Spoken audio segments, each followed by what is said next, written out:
तब दो तरह के लोग बैठे हैं इस हॉल के अंदर। पहला तो जिन्होंने अपने जीवन का सबसे बड़ा टारगेट अचीव कर लिया, यहां आ गए, हमसे मिल लिए, कुछ लोगों ने तस्वीरें भी खिंचवा ली। कुछ लोगों का ये सपना भी होता है कि दिल्ली जाएंगे, सर से मिलेंगे, तस्वीर खिंचवाएंगे, और बहुत सारे लोगों की तो खिंच भी गई होंगी, तो उनको लगता होगा कि अब तो बस। मैं आप सबसे ये जानना चाहता हूं कि जिस एक्साइटमेंट ने, जिस मेहनत ने आपको यहां पर आने पर मजबूर किया, तो मेहनत तो आपने किया होगा, इसमें तो कोई डाउट ही नहीं है। आपकी प्रतिभा पे कोई सवाल नहीं है, क्योंकि आप वो सिलेक्टेड 250 लोग हैं जो 5.5 लाख लोगों को फांद के यहां पर पहुंचे हैं।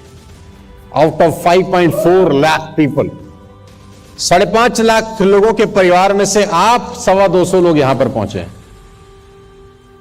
और उसके लिए इतनी सी ताली आपने बजाई तो बड़ा अच्छा नहीं लगा यार, कि अपने लिए ताली बजाने में भी कंजूसी है।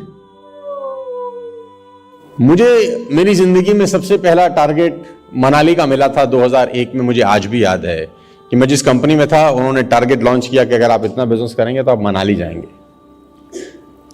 ये कहानी मैं आपको क्यों सुना रहा हूं ये भी बताऊंगा।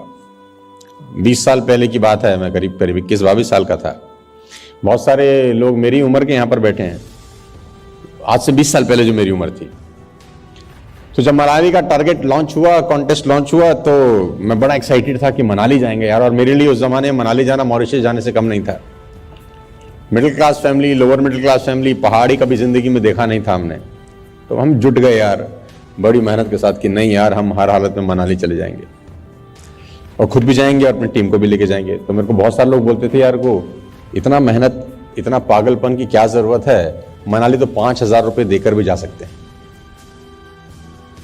मनाली तो 5,000 रुपए देकर भी जा सकते हैं। तो बात तो उसने ठीक ही बोली थी कि मनाली तो 5,000 रुपए देकर भी जा सकते हैं, लेकिन मैं अचीव करके जाना चाहता था। क्यों? क्योंकि अचीव करके तो मैं मॉरिशस पे जा सकता हूं, जो कि मैं पैसे देकर नहीं जा सकता था, और बिना अचीव किए मनाली जाया जा सकता है, मॉरिशस नहीं जाया जा सकता। और जो अचीवमेंट की एक लत होती है, जो आदत होती है, वो मैं आदत अपने अपने अंदर डालना चाह रहा था। क्योंकि मुझे एक बात अच्छे से मालूम थी 20-22 साल पहले ही, कि अगर कोई इंसान जिंदगी में छोटा टारगेट पूरा नहीं कर सकता, वो जिंदगी में बड़ा टारगेट कभी पूरा नहीं कर सकता। उस दौर में मेरे पास स्कूटर था, मैं स्कूटर चलाता था। तो मनाली का एक कॉन्टेस्ट मेरे लिए ऐसा था कि जैसे पूरी जिंदगी की हार और पूरी जिंदगी की जीत मनाली पे आके रुक गई है। बहुत सारे मेरे आजू बाजू के लोग बाग थे, वो मुझे बोलते थे तू पागल आदमी है, कि मनाली के लिए कोई इतना दीवाना थोड़ी ना होता है। तो मैंने कहा नहीं, मैं खुद भी जाऊंगा, अपनी टीम से भी कुछ लोगों को लेके जाऊंगा, 50 लोगों को लेके जाऊंगा। तो मैं पागलों की तरह लगा, और 48 लोगों को मैंने क्वालिफाई कराया, और हम बस में मनाली चले गए।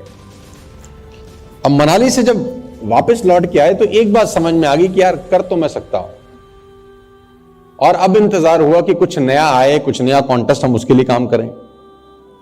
फिर कुछ नया लॉन्च हुआ, फिर उसके लिए पागलपन से काम किया।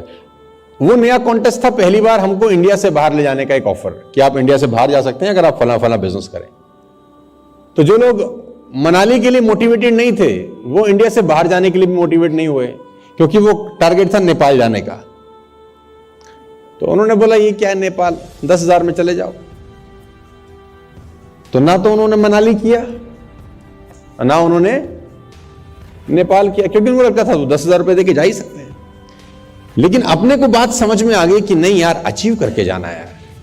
तो लग गए, तो क्वालिफाई किया, अपनी टीम को क्वालिफाई कराया।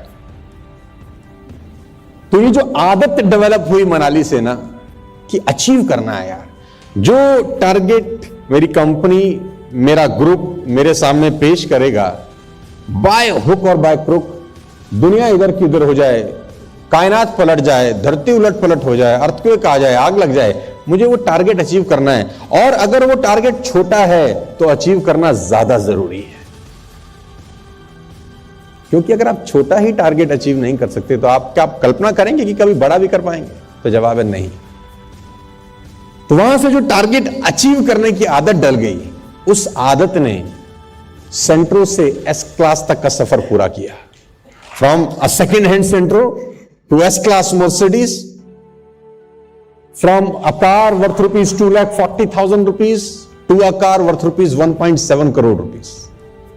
ये जानते हैं कहां से शुरुआत हुई? ये उस मनाली के ट्रिप से शुरुआत हुई। कोई भी क्वालिफिकेशन, कोई भी अचीवमेंट कभी छोटी नहीं होती। हर अचीवमेंट आपको आने वाली अचीवमेंट के लिए प्रोत्साहित करती है। हर डिसिप्लिन आपको दूसरे डिसिप्लिन के लिए प्रोत्साहित करता है। अगर आपने एक चीज ठीक से कर ली तो फिर आपके मन में एक बिलीफ होता है कि मैं अगर ये ठीक से कर सकता हूं तो मैं फिर ये भी ठीक से कर सकता हूं, और अगर मैं ये और ये ठीक से कर सकता हूं तो फिर मैं ये भी ठीक से कर सकता हूं। ये मैं 3 चीजें ठीक से कर सकता हूं तो मैं चौथी चीज भी ठीक से कर सकता हूं। लेकिन शुरुआत कहां से हुई थी?